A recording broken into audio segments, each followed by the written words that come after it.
భయపడును, నరమాత్రుడు నాకేమి చేయగలడు అని మంచి ధైర్యముతో చెప్పగలవారమై ఉన్నాము. 46వ కీర్తన 1వ వచనం. దేవుడు మనకు ఆశ్రయమును దుర్గమునై ఉన్నాడు, ఆపత్కాలంలో ఆయన నమ్ముకునదగిన సహాయుడు. దేవుడు ఈ మాట దీవించుగాక. చిన్న ప్రార్థన. దయగల ప్రభువానికి స్తోత్రాలు. చదువుకున్న నీ మాటలు తండ్రి మాకు విరిచి వడ్డించండి. మా ఆత్మకు ఏ మాటలైతే అవసరమో మీరు తేటగా, స్పష్టంగా, సూటిగా తండ్రి మాతో మాట్లాడమని వేడుకొనిస్తున్నాం. మొట్టమొదటిగా నిలబడి ఉన్న నాతో మీరు మాట్లాడండి. నీ యొక్క సర్వ పరిపూర్ణతలోనికి మమ్మల్ని మార్చమని వేడుకుంటున్నాం. వినగల చెవులు, గ్రహించే హృదయం నీ యొక్క పరిశుద్ధాత్మ సహాయం చేత అనుగ్రహించమని యేసుక్రీస్తు నామములో ప్రార్థన చేస్తున్నాము తండ్రి, ఆమేన్. ప్రభునందు ప్రియులారా, మరి ఎండల కాలం కాబట్టి మనం సమయాన్ని సద్వినియోగం చేసుకుందాం. దేవుని యొక్క వాక్యము గత వారము అపోస్తుడైనటువంటి పౌలు జీవితంలో మనము కొన్ని విషయాలు గ్రహిస్తూ వచ్చాం. ఆసియా కాండంలో జరిగిన సన్నివేశం, యెరూషలేములో జరిగినటువంటి సన్నివేశాలు మనం గుర్తు చేసుకుంటూ వచ్చాం.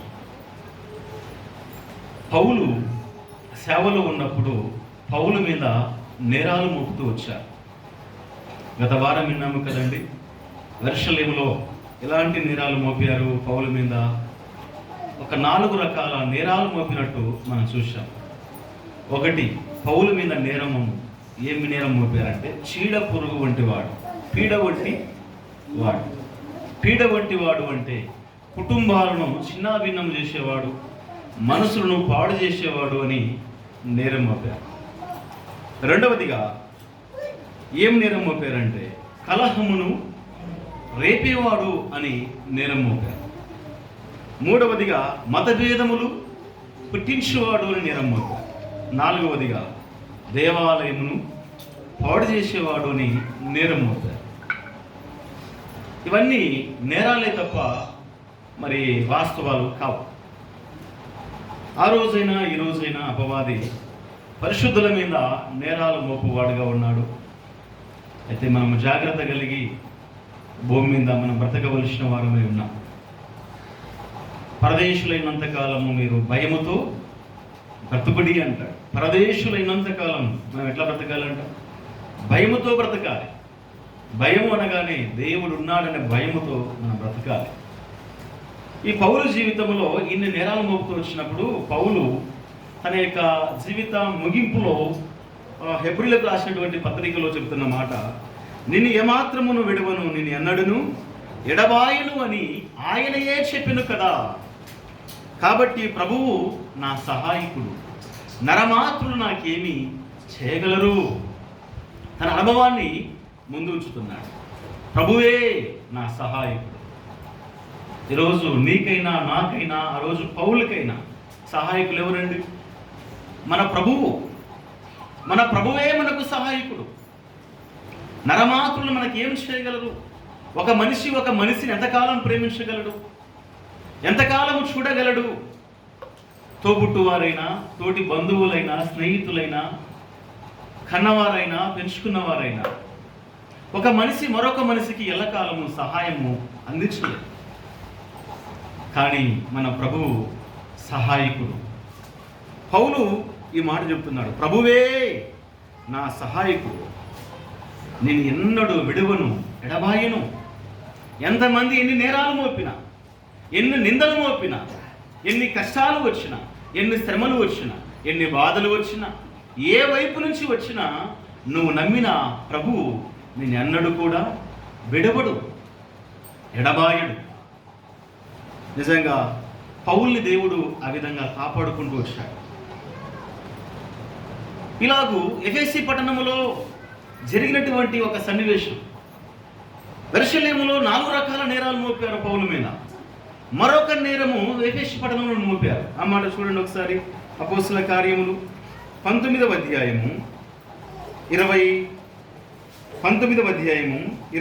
వచనం చూడండి,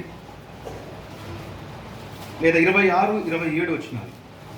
అయితే 19వ అధ్యాయం 26-27 వచ్చినారు. అయితే చేతులతో చేయబడనివి దేవతలు కావని ఈ పౌలు చెప్పి ఎఫెసులో మాత్రము కాదు, దాదాపు ఆసియంతటా బహుజనమును ఒప్పించి త్రిప్పి ఉన్న సంగతి మీరు చూచి విని ఉన్నారు. 36-37 వచ్చినారు. ఈ సంగతులు నిరాక్షేపమైనవి గనుక మీరు శాంతము కలిగి ఏదియు ఆతృతపడి చేయకునుట ఆవశ్యకం. మీరు ఈ మనుషులను తీసుకొని వచ్చితిరి. వీరు గుడి దోచిన వారు కారు, మన దేవతను దూషించిన వారు, దూషింపను లేదు. దేమేత్రికిని ఎవని మీదనైనను వ్యవహారం ఏదైనను ఉన్న ఎడల న్యాయసభలు జరుగుచున్నవి, అధిపతులు ఉన్నారు కనుక వారు ఒకరితో ఒకరు వాద్యమాడవచ్చును. ఇక్కడ చూడండి, పౌలు మీద మరొక నేరాలు మోపుతున్నారు. ఏం నేరం మోపారు అంటే, ఎఫెసీ పట్టణంలో ఒక వ్యక్తి ఉన్నాడు, కంసాలి వాడైన దెమేత్రి. ఈ దెమేత్రి కంసాలివాడు. ఆ పట్టణములో పౌలు ప్రవేశించినప్పుడు చాలా వాక్యాలు చెప్పాడు. వాక్యం చెప్పుకుంటూ అనేకులను ప్రభు వైపు తిప్పితే మన దేవతకు కావలసిన భక్తులు తక్కువైపోతున్నారు, భక్తులందరూ కూడా అటెళ్ళిపోతున్నారు, యేసు ప్రభుకి భక్తులు అయిపోతున్నారు అని తలంచి నేరం మోపుతున్నాడు దెమేత్రి అతని యొక్క సైన్యం. ఏమని నేరం మోపారంటే, వీరు గుడి దోచిన వారు. నెంబర్ 1 ఏంటండి? గుడి దోచిన వారు. తర్వాత రెండవది దేవతను దూషించిన వారు. 2 నేరాలు మోపారండి. 2 నేరాలు మోపారు పౌలు మీద. అయితే ఈ నేరాలు మోపినప్పుడు ఏం జరిగిందంటే, చాలా సీరియస్ సన్నివేశం. అక్కడ ఎఫెసీ పట్టణంలో చాలా కండిషన్ సీరియస్ అయింది. దేవతను దూషించారని ఒక చెడ్డ సమాచారం పబ్లిసిటీ చేశారు ఎఫెసీ పట్టణంలో. అప్పుడు జరిగిన సంఘటన దైవ గ్రంథములు మనం చూస్తే ప్రియులారా, వారందరూ ఏమైపోయారంటే, ఒకసారి చూడండి 29వ వచనములో, పట్టణము బహు గలిబిలిగా ఉండిను, మరియు వారు పౌలుతో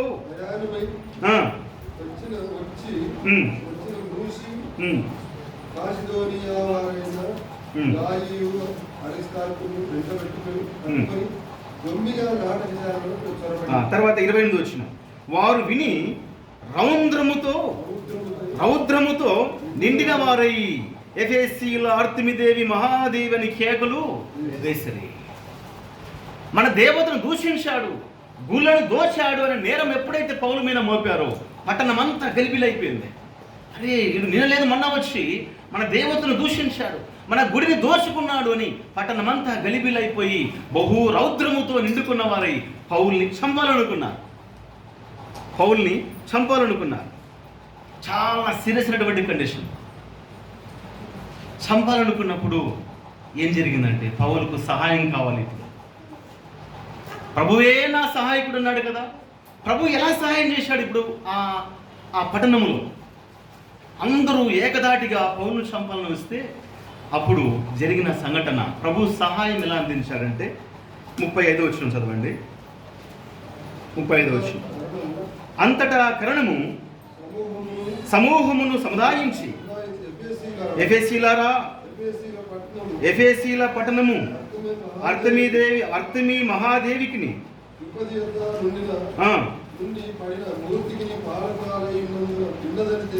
తెలియని వాడేవాడు చాలండి. ఈ సంగతులు నిరాక్షేపమై ఉన్నవి. ఇక్కడ ఒక వ్యక్తి పౌలు పక్షాన మాట్లాడుతున్నాడు. ఆ వ్యక్తి పేరేం పేరు? కరణము అంటే ప్రియులారా, ఈ వ్యక్తి కరణము అనేది ఈ రోజున అర్థం చేసుకోవడానికి ఏ కోణములో మనము అర్థం చేసుకుంటే బాగుంటుంది? ఒక గ్రామ పంచాయతీ ఉంది. ఆ పంచాయతీకి ఎవరు ఉంటారు? పంచాయతీ సెక్రటరీ ఉంటాడు. పూర్వకాలంలో ఆ స్థానంలో ఉన్నవారిని ఏమని పిలిచేవారు? కరణము అని పిలిచేవారు. కరణము. ఏ సమస్య వచ్చినా కరణం దగ్గరికి రావాలి, అతడు సముదాయించాలి, న్యాయం తీర్చాలి. ఇలాంటి కరణము ఆ రోజుల్లో పిల్లరా రోమా గవర్నర్కి అసిస్టెంట్ పోస్టుగా ఉన్నటువంటి వ్యక్తిని కరణము అని పిలిచేవారంట. అయితే పౌలు మీద నేరాలు మోపారు, గులను దోచారు, దేవతను దూషించారు అని. పౌలు మీద సంపాలని రౌద్రముతో ఉన్నారు, కేకలు వేస్తున్నారు. ఇలాంటి సమయంలో కరణము వచ్చి ఏమంటున్నారంటే, సమూహమును సముదాయించి కోపముతో ఊగిపోతున్నటువంటి మనుషులను ఈ కరణం వచ్చి, అయ్యలారా మీరెందుకు ఇంత కోపావేశముతో ఉన్నారు? మీరు ఊరుకోండి, నేనున్నాను కదా, నేను మాట్లాడుతాను. మీ కోపాలు తగ్గించుకోండి, మీ ఆవేశాలు తగ్గించుకోండి. మీరు మోపిన నేరాలన్నీ కూడా నిరాక్షేపమై ఉన్నవి. అంటే నేరాలు సరైనవి కావు. మీరు ఒకవేళ ఏదైనా నేరం మోపితే న్యాయాధిపతులు ఉన్నారు, సభ ఉంది, అక్కడ వచ్చి మీరు మాట్లాడుకోవచ్చు. ఇప్పుడు ఈ పట్టణంలో పౌలుని, అతనితో ఉన్నటువంటి శిష్యులను చంపాలని ఎందుకు మీరు కచ్చికట్టుకుని ఉన్నారు అని సహాయకుడుగా కరణమును దేవుడు ఆ సమయంలో వాడుకున్నాడండి. ఎంత గొప్ప సహకారం ఇది! నిజంగా ప్రియ సోదరులారా, పౌలు జీవితంలో జరిగిన సంఘటన ఇది. నాకు ఎవరు సహాయం లేరు, నా ఆపదల్లో ఎవరు సహాయం లేరు, నా కష్టకాలంలో నాకు ఎవరు సహాయకులు లేరు, నా బాధల్లో నన్ను ఆదరించేవారు లేరు. ఇలాంటి సిచ్యువేషన్లో మన ప్రభువే మనకు సహాయకుడు. పౌల్ని చంపాలనుకున్నటువంటి సమయం అది. రౌద్రముతో ఊగిపోతున్నారు ఎఫెసీ పట్టణంలో ఉన్నటువంటి ఆర్తిమీదేవి యొక్క భక్తులు. అలాంటి సమయంలో దేవుడే ఒక వ్యక్తిని లేపాడండి, కరణమును లేపాడు. కరణము సమూహమును సముదాయించువాడు దేవుడు లేపినటువంటి వ్యక్తి, అతడే కరణము. ఆ కరణం వచ్చి సమూహాన్ని సముదాయించి న్యాయసభకు పంపించి పౌల్ని రక్షించినటువంటి సన్నివేశము ఈ అధ్యాయంలో మనం చూస్తాం. ఇలాంటి సంఘటనలు పౌలు గుర్తు చేసుకొని మాట్లాడుతున్న మాటలు, నిన్ను ఎన్నడూ విడవను, నిన్ను ఎన్నడూ ఎడబాయను, ప్రభువే నా సహాయకుడు. నిజంగా పిల్లరా, సమస్యలు వచ్చినప్పుడు, సుడిగుండాలు వచ్చినప్పుడు మనసును నమ్ముకోవద్దు. ప్రభువే సహాయం చేస్తాడు. ప్రభువు మీద మనము ఆధారపడాలి. ప్రభువుని నమ్ముకొని ఆయనే నా సహాయకుడని మనము జీవిస్తే ఖచ్చితంగా ఆయన సహాయం అందిస్తాడు. పౌలుకి సేవలో సహాయకుడిగా ఉన్నాడు, ప్రయాణంలో సహాయకుడిగా ఉన్నాడు, శత్రుల మధ్య సహాయకుడిగా ఉన్నాడు. పౌలు జీవితంలో ఎన్ని ఆపదలు వచ్చాయి, ఎన్ని కష్టాలు వచ్చాయి. ఒకసారి చెప్తాడు చూడండి, ఎక్కడెక్కడ ప్రభువు సహాయం అందించాడో. కొరింథీయులకు రాసినటువంటి పత్రిక 2వ పత్రిక 11వ అధ్యాయము 24, 25, 28 వచనాలు మనం చదువుకున్నప్పుడు పౌలు జీవితంలో దేవుడు చేసిన సహాయం, యూదుల చేత 5 మార్లు 1 తక్కువ 40 దెబ్బలు తింటిని, కొట్టబడి తిని, ఒకసారి రాళ్లతో కొట్టబడి తిని, ముమ్మారు ఓడ పగిలి శ్రమపడి తిని, ఒక రాత్రింబగళ్ళు సముద్రములో గడిపి తిని. ఈ మాటలు చూడండి, అనేక పర్యాయములు ప్రయాణములలోను, నదుల వలనైనను, ఆపదల్లోను, దొంగల వలనైనను, ఆపదల్లోను, నా స్వజనము వలనైనను, ఆపదల్లోను, అన్యజనుల వలనైనా ఆపదల్లోను, పట్టణములో ఆపదల్లోను, అరణ్యములో ఆపదల్లోను, సముద్రములో ఆపదల్లోను, కపట సహోదరుల మధ్య కూడా ఆపదల్లో ఉంటిని. ఇక్కడ చూడండి, పౌలుకు వచ్చినటువంటి ఆపదలు ఒక్కొక్కటి వర్ణిస్తూ చెప్తున్నాడు. పట్టణములో ఆపదలు వచ్చాయి, అరణ్యములో ఆపదలు వచ్చాయి, రక్త సంబంధికుల దగ్గర ఆపదలు వచ్చాయి, తోటి సహోదరుల దగ్గర ఆపదలు వచ్చాయి, ప్రయాణాల్లో ఆపదలు వచ్చాయి. ఎక్కడ పోయినా ఆపద ఆపద ఆపద. మన దేవుడు ఎవరంటే 41వ కీర్తన 46వ కీర్తన 1వ వచనం ఏం చదువుకున్నాం? మన దేవుడు ఆశ్రయమును దుర్గమునై ఉన్నాడు, ఆపత్కాలములో నమ్ముకునదగిన సహాయకుడు. నీకు ఆపద వచ్చిందా? ఏ ఆపద వచ్చినా నమ్ముకోదగిన దేవుడు మన ప్రభువు. మనుషులు నమ్ముకోవద్దు, ఎవరో ఇస్తారు ఎవరో చూస్తారని ఏనాడు అనుకోవద్దు. సేవకులమైన నేనైనా, విశ్వాసులుగా ఉన్న మీరైనా, ఎవరో ఇస్తారు మనం పోషిస్తారని ఏనాడు కూడా అనుకోవద్దు. మనుషుల సహాయము వ్యర్థం, దేవుడు సహాయం చేస్తే వ్యర్థం కాదండి. పౌలు నమ్ముకున్నది దేవుని నమ్ముకున్నాడు. ప్రభువే నా సహాయకుడు, ఇన్ని ఆపదలను నాకు కలిగిన నా ప్రభువు నన్ను ఎన్నడూ కూడా విడిచిపెట్టలేదు. సోదరులారా, నువ్వు నమ్మిన దేవుడు ఎంత గొప్పవాడు, నువ్వు నమ్మిన ప్రభు ఎంత గొప్పవాడో చూడండి. ఎన్ని ఆపదలు కలిగాయి పౌలుకి. ఒక్కొక్క ఆపద మనం చూస్తూ ఉన్నప్పుడు ఈ వైపు నుంచి నాకు ఆపద రాలేదానికి లేదండి. తోబుట్ల ద్వారా, స్వజనము ద్వారా ఆపదే. స్వజనం, తన రక్త సంబంధికుల ద్వారా ఆపదలు వచ్చాయి. సహోదరులు కూడా అతని క్షేమాన్ని కోరలేదు. సహోదరులు కూడా ఎలాగూ పౌలు హింసించాలి, ఎలాగూ పడగొట్టాలి, నిర్మూలించాలి అనుకున్నటువంటి సందర్భాలు ఉన్నాయి బైబిల్లో. కానీ అలాంటి వారి మధ్య కూడా దేవుడు సహాయం అందించాడు. పట్టణములో ఆపద కలిగింది. అదే పట్టణం ఏ పట్టణము అంటే ఎఫెసీ పట్టణంలో ఆపద కలిగితే, ఆపద కాలములో ఎవరు సహాయం అందించారు? కరణము ద్వారా దేవుడు సహాయం అందించాడు. కరణము వచ్చి సమూహమును సముదాయించి పౌల్ని బతికించాడు. ఇలాగూ మన దేవుడు, ఆయన సహాయకుడు, నమ్ముకొని నమ్మకంగా మనం బ్రతికితే ఏ వైపు ఉన్నా దేవుడు సహాయం చేస్తాడు. ఇంకెలా సహాయం చేస్తాడంటే కొందరు భక్తుల జీవితాల్లో చూడండి. ఇదే అపోస్తుల కార్యం 5వ అధ్యాయము 17వ వచనంలో మనం చదువుకున్నప్పుడు అక్కడ పేతురు యోహానులు కనబడతారు. పేతురు యోహానులు కనబడినప్పుడు వారు సువార్త ప్రకటిస్తున్నారు. అప్పుడు ఏం జరిగిందంటే, ప్రధాన యాజకుడును అతనితో కూడా ఉన్న వారందరూ అనగా సద్దూకయ్యుల తెగవారు లేచి మత్సరముతో నిండుకుని అపోస్తులను బలాత్కారముగా పట్టుకుని పట్టణపు చెరసాలలో ఉంచి, చూడండి ఎవరిని పట్టుకున్నారు? పేతురును యోహానును పట్టుకున్నారు.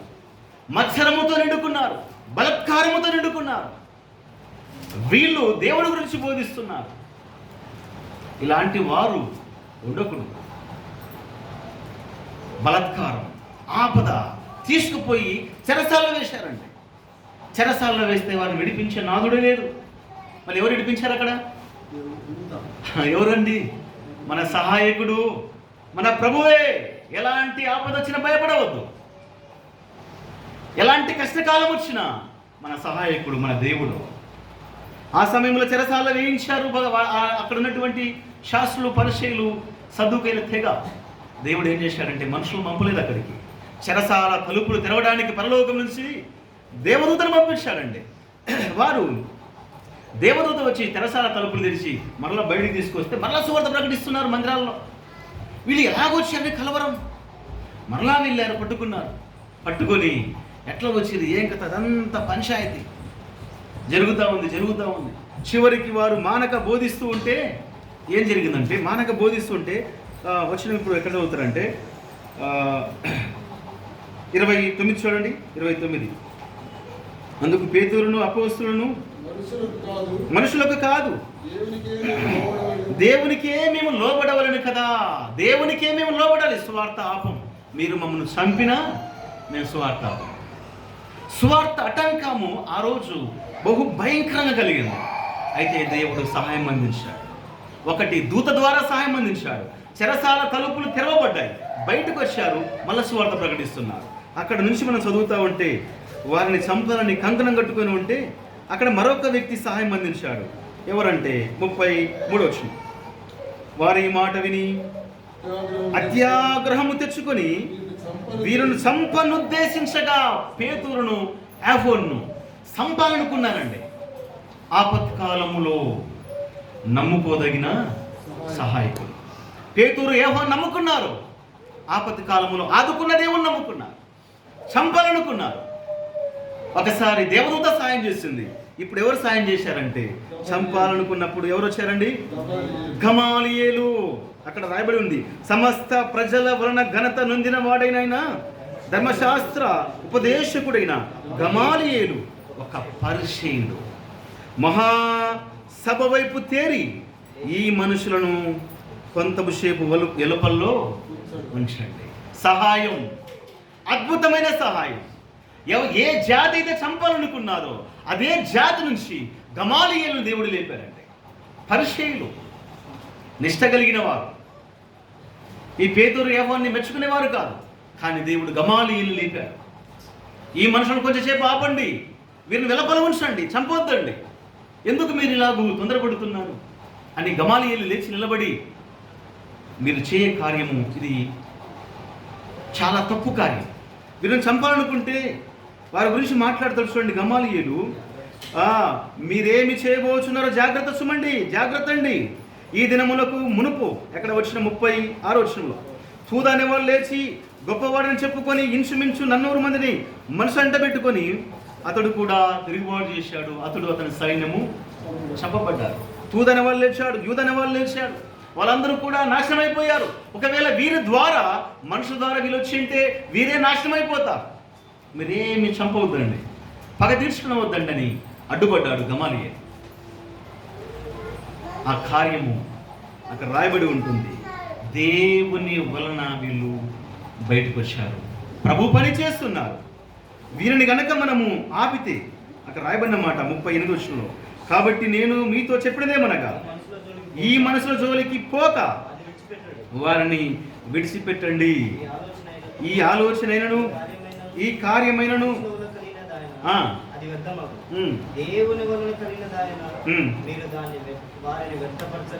చూడండి పిల్లలు, సహాయం నిజంగా దేవుడు తాను నమ్మిన భక్తులకు ఇలాగ సహకారం అందిస్తాడు. ఎవరైతే అందరం అందించాలనుకున్నారో, ఎవరైతే నిర్వీర్యం చేయాలనుకున్నారో, ఎవరైతే పగ తీర్చుకోవాలనుకున్నారో వారు వెళ్ళిపోయారండి. వాళ్ళ నుంచి దేవుడు సహాయం తీసుకొచ్చాడు. పౌలు జీవితంలో ఒక కరణమును లేపాడు, పేతురు యోహాను జీవితంలో ఒక గమాలియేలు లేపాడు. ఎంత అద్భుతం! ప్రభువే మన సహాయకుడు, నిన్ను అన్నడు విడవడు ఎడబాయడు. ఏ రంగములోనైనా, ఎన్ని పరిస్థితులు తారుమారైనా నువ్వు నమ్మిన ప్రభువు నిన్ను ఎన్నడూ విడిచిపెట్టాడు. ఇంకొక పర్యాయం చూడండి, సహాయం దేవుడు ఎలా అందిస్తాడంటే, దినవృత్తాంతముల మొదటి గ్రంథం 12వ అధ్యాయం 1వ వచనం. దినవృత్తాంతముల మొదటి గ్రంథం 12వ అధ్యాయము 1వ వచనం. దావీదు కీషు కుమారుడైన సౌలునకు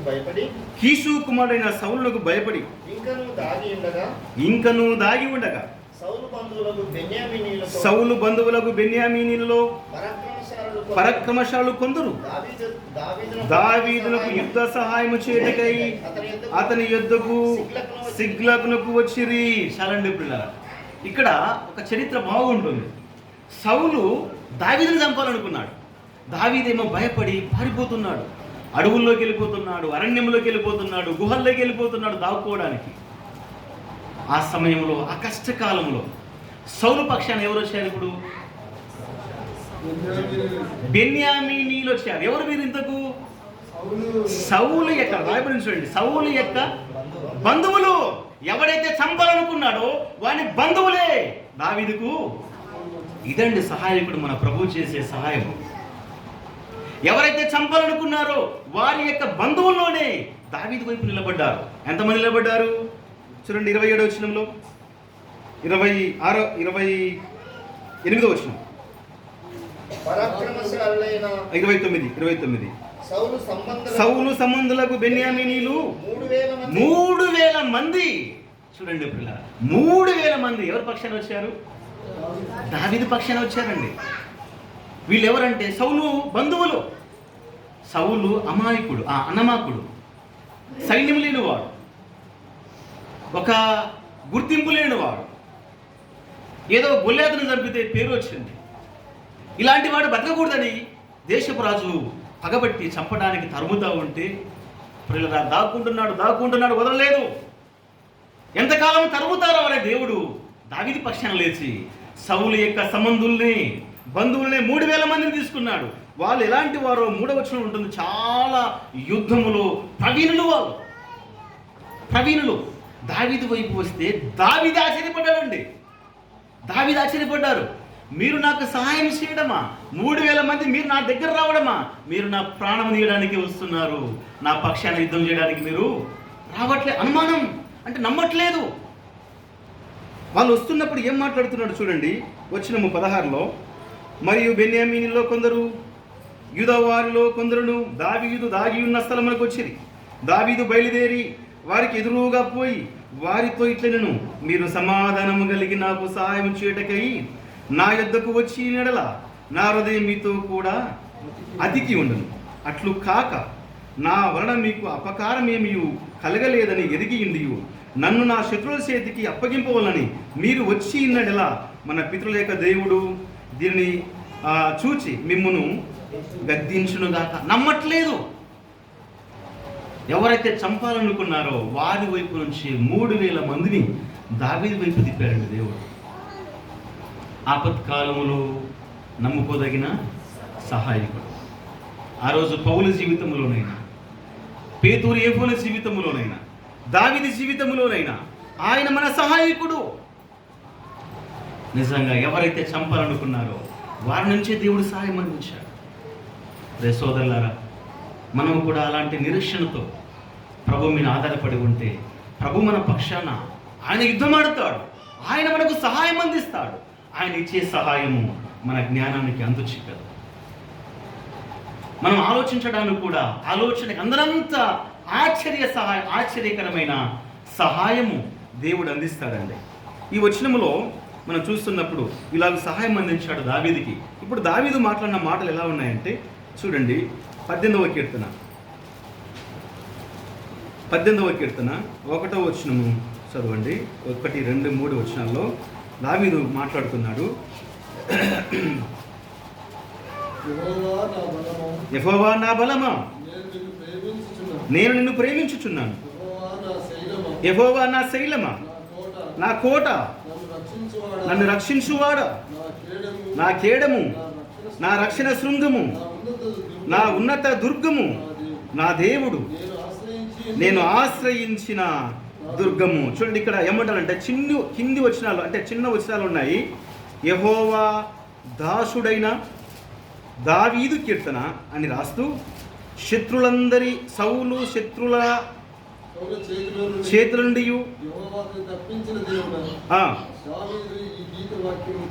రాస్తున్నాడు. ఎప్పుడు రాశారంటే ఈ గీతము శత్రుల చేతి నుంచి, సౌలు చేతి నుంచి దేవుడు తప్పించినటువంటి దినాన్ని గుర్తు చేసుకొని ఈ కీర్తన రాస్తున్నాడు. యెహోవా నా బలము. ఎంత మంచి మాట. నేను ఒక్కడిని నిలబడ్డాను ప్రభు కోసం. నా వైపున 3,000 మంది దేవుడు సమకూర్చాడు. నా బలము యెహోవా. తర్వాత ఏమంటాడు? నా శైల్యము, తర్వాత నా కోట, తర్వాత నా ఖేడము, నా రక్షణ శృంగము, నా దుర్గము, నా ఉన్నతమైన దుర్గం. ఎన్ని బిరుదులు వర్ణిస్తున్నాడు ప్రభుని, వర్ణిస్తున్నాడు. ఎంత వర్ణించినా ఆ ప్రభు యొక్క రుణాన్ని మనము తీర్చలేమండి. అద్భుతమైన సహాయం, ఆపత్కాలములో నమ్ముకోదగిన సహాయుడు. ఇదే తలంపులు గుర్తు చేసుకొని మరొక చోట మాట్లాడతారు. 2వ సమూయేలు గ్రంథం 22వ అధ్యాయము, సమూయేలు రాసిన 2వ గ్రంథం 22వ అధ్యాయము 17వ వచనం చూడండి. ఉన్నత స్థలముల నుండి చెయ్యి చాపి ఆయన నన్ను పట్టుకొనెను. ఆయన నన్ను పట్టుకొని మహాజలరాశుల నుండి నన్ను తీసెను. బలవంతులకు పగవారు నన్ను ద్వేషించువారు నాకంటే బలిష్ఠులై ఉండగా వారి వశము నుండి ఆయన నన్ను రక్షించెను. ఆపత్కాలమందు వారు నా మీదికి రాగా యెహోవా నన్ను ఆదుకొనెను. ఎంత మంచి మాటలు ప్రియులారా. దేవుడు నిన్ను ఎన్నడూ విడువడు, ఎడబాయడు. ఏ స్థితిలోనైనా, ఏ కష్టకాలములోనైనా దేవుడు నిన్ను కాపాడేవాడు, దేవుడు నిన్ను పోషించేవాడు, నిన్ను ఆదుకునే దేవుడు. కష్టకాలము పౌలును చంపాలనుకున్నప్పుడు కరణము ద్వారా దేవుడు రక్షించాడు. పేతురుని గమాలియేలు ద్వారా, దేవదూత ద్వారా కాపాడుతూ వచ్చాడు. దావీదుని సౌలు యొక్క బంధువుల ద్వారానే కాపాడుతూ వచ్చాడు. ఆపత్కాలములో ఆయన ఆదుకునే దేవుడు. ఇంకా ఆలోచన చేస్తే ఆపత్తి కాలం, ఏ ఆపద అంటే ఎలియా కాలంలో కరువు వచ్చింది. 3.5 సంవత్సరాలు కరువు వచ్చింది. కరువు వచ్చినప్పుడు అది ఆహారము దొరకని కాలం. దేవుడు ఆపత్కాలములో నమ్ముకోదగిన సహాయకుడు. ఏలియాను ఎలా పోషించాడో చూడండి ఒకసారి. ఏలియాను పోషించిన విధము రాజులు రాసిన మొదటి గ్రంథం 17వ అధ్యాయం 1వ వచనంలో 1వ వచనం నుంచి 7 వచనాల మధ్య మనం చదువుతుంటే 6వ వచనం చదవండి. 6వ వచనంలో అక్కడ కాకోలములు ఉదయమందు రొట్టెను మాంసమును అస్తమయమందు రొట్టెను మాంసమును అతని యొద్దకు తీసుకొని వచ్చుచుండెను.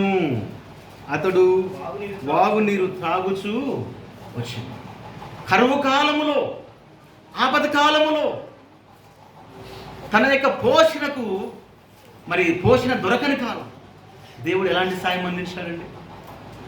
కాకుల ద్వారా సహాయం. నమ్మగలమా? మాంసం అంటే కాకులకి చాలా విపరీతమైనటువంటి ప్రేమ. అవి తన యొక్క కోరికను చంపుకొని తన కడుపు కట్టుకొని అవి తీసుకొచ్చి ఏలియాకి ఇచ్చాయి. ఎంత గొప్ప సహాయం ఇది! ప్రభువే నా సహాయకుడు. ఆపత్కాలం 1 కాకుల ద్వారా పోషించాడు. 2వ మెట్టు 8వ వచనంలో ఏలియాని ఎవరి ద్వారా పోషించాడు? విధవరాలి ద్వారా పోషించాడండి. విధవరాలి ద్వారా. ఇది నమ్మగలమా? కాకులు మాంసం తీసుకొచ్చి ఇచ్చాయంటే మన జ్ఞానానికి అసాధ్యం అది. 2వది విధవరాలు, ఒకగానొక కుమారుడు, కొంచెం పిండి కొంచెం నూనె. ఆమె ఎలా పోషిస్తుంది? అసాధ్యం అది కూడా. కానీ దేవుడు పోషించాడు. 1 కాకుల ద్వారా, 2వది విధవరాలి ద్వారా, 3వది ఎలా పోషించారంటే 19వ అధ్యాయము వచనము 4వ వచనము నుంచి చదువుదాం. 4వ వచనం నుంచి పోయి ఒక బద్రీ వృక్షము కింద కూర్చుండి మరణాపేక్ష గలవాడై యెహోవా, నా పితరుల కంటే నేను ఎక్కువ వాడును కాను, ఇంత మట్టుకు చాలును, నా ప్రాణము తీసుకొనుమని ప్రార్థన చేస్తే అప్పుడు ఏం జరిగింది? అతడు బద్రీ వృక్షం కింద పరుండి నిద్రించుచుండగా ఒక దేవదూత వచ్చి అతన్ని ముట్టి, నీవు లేచి భోజనము చేయమని చెప్పాడు. 3వది చూడండి, ఆయన పోషించిన పోషణ విధానం ఆశ్చర్యమైన సహాయం. కాకుల ద్వారా పోషించాడు, విధవరాల ద్వారా పోషించాడు. 3వదిగా పరలోకం నుంచి ఒక దేవదూత పానము తీసుకొని వచ్చి భోజనం చేయి అని భోజనానికి లేదు. ఇది ఎంతో గొప్ప సహాయం. అందుకే ఆపత్కాలములో నమ్ముకోదగిన సహాయకుడు. నేను ఎన్నడు విడవడు, ఎన్నడు ఎడబాయుడు. నిజంగా మా ప్రభువు తన పితరుల పట్ల ఇంత గొప్ప మేలు చేశాడు. నమ్మటాలని వల్ల అయితే నమ్మవానికి సమస్తము సాధ్యం. నీ యొక్క భక్తి జీవితంలో, మన విశ్వాస జీవితంలో ఎలాంటి కష్టకాలంలోనైనా ప్రభు మీద మనం ఆధారపడాలి. ఆయన కాపాడేవాడు, పోషించేవాడు, ఆదుకునేవాడు, సహాయం అందించేవాడు.